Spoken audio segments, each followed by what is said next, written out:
बिस्मिल्लाहिर्रहमानिर्रहीम। आज हम पढ़ेंगे न्यूक्लिक एसिड के बारे में। क्लास 9th है। क्लास 9th के ये ना सिलेबस में फर्स्ट टाइम इंक्लूड किया गया न्यूक्लिक एसिड। मैं आपको डिटेल से पढ़ाऊंगा कि इसमें कौन से शॉर्ट क्वेश्चन आते हैं और कौन कौन से एमसीक्यूज बनते हैं न्यूक्लिक एसिड से। देखिए, न्यूक्लिक एसिड ऐसे बायोमॉलिक्यूल्स को कहते हैं जो न्यूक्लियोटाइड नामी इकाइयों पर मुश्तमिल होता है। यानी कि न्यूक्लिक एसिड किस चीज से बना होता है? न्यूक्लियोटाइड से। न्यूक्लिक एसिड कहा किसे कहा जाता है? या डीएनए को या आरएनए को। डीएनए या आरएनए को न्यूक्लिक एसिड कहा जाता है। ये बना न्यूक्लियोटाइड से होता है। जैसे दीवार ईंट से बनी होती है ना, हमारा बॉडी सेल से बना होता है, सिमिलरली न्यूक्लिक एसिड न्यूक्लियोटाइड से बने होते हैं। न्यूक्लियोटाइड के 3 हिस्से होते हैं। एक पेंटोज शुगर। पेंटोज शुगर हम पढ़ चुके हैं कि पेंटोज शुगर 5 कार्बन वाली शुगर होती है। अब न्यूक्लिक एसिड में पेंटोज शुगर या तो राइबोज होगी या डीऑक्सी राइबोज होगी। अब देखें, राइबोज और डीऑक्सी राइबोज के बारे में आप पढ़ चुके हैं। राइबोज में ऑक्सीजन एटम होता है, डीऑक्सी राइबोज में एक ऑक्सीजन की कमी होती है। होते दोनों 5 कार्बन वाली शुगर्स हैं। दूसरी नाइट्रोजनस बेसिस, तीसरा फास्फेट ग्रुप। ये तीनों चीजें मिलके एक न्यूक्लियोटाइड की स्ट्रक्चर बनाते हैं। देखें ना, एक बायोमॉलिक्यूल है, फर्ज कर लेते हैं ये डीएनए या आरएनए, ये बायोमॉलिक्यूल्स है। ये जो छोटे छोटे हिस्से जुड़ के एक बायोमॉलिक्यूल्स बना रहे हैं ना, ये जो छोटा सिंगल यूनिट ऑफ डीएनए है, इसे न्यूक्लियोटाइड कहा जाता है। इसे न्यूक्लियोटाइड कहा जाता है। अब न्यूक्लियोटाइड की जनरल स्ट्रक्चर देखते हैं। न्यूक्लियोटाइड की हमने कहा एक 5 कार्बन शुगर होती है जिसे पेंटोज कहा जाता है। ये देखें, ये 1 कार्बन, 2 कार्बन, 3, 4 और 5, पांचवी कार्बन रिंग के बाहर होती है। ये हम सीख चुके हैं। अब देखें, पहली कार्बन के साथ नाइट्रोजनस बेसेस अटैच होती है। पहले पेंटोज शुगर हमने राइबोज को देखा, पेंटोज, फिर उसके साथ दूसरा जो न्यूक्लियोटाइड का कंपोनेंट है वो नाइट्रोजनस बेसेस अटैच होती है। 5 कार्बन नंबर 5 के साथ फास्फेट ग्रुप होता है।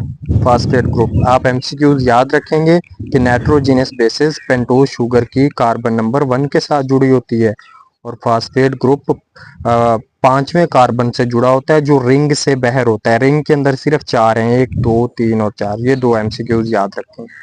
फिर देखें, ये डीएनए हो या आरएनए हो, दोनों का न्यूक्लियोटाइड इन 3 कंपोनेंट से बना है। फिर डीएनए और आरएनए जिस न्यूक्लियोटाइड से बने होते हैं उनमें कोई फर्क होता है?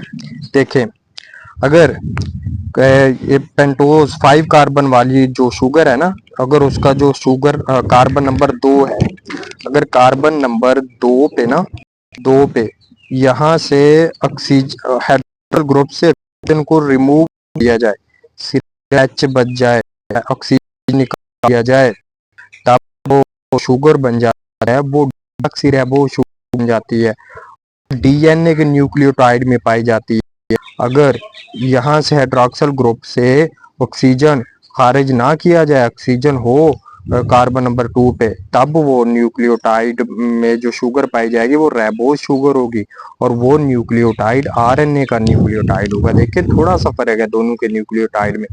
डीएनए के न्यूक्लियोटाइड में पेंटोज शुगर की कार्बन नंबर 2 पे ऑक्सीजन नहीं होती, जबकि आरएनए के न्यूक्लियोटाइड में पेंटोज शुगर का जो कार्बन नंबर 2 है वहां पे सेम पूरा हाइड्रोक्सिल ग्रुप होता है।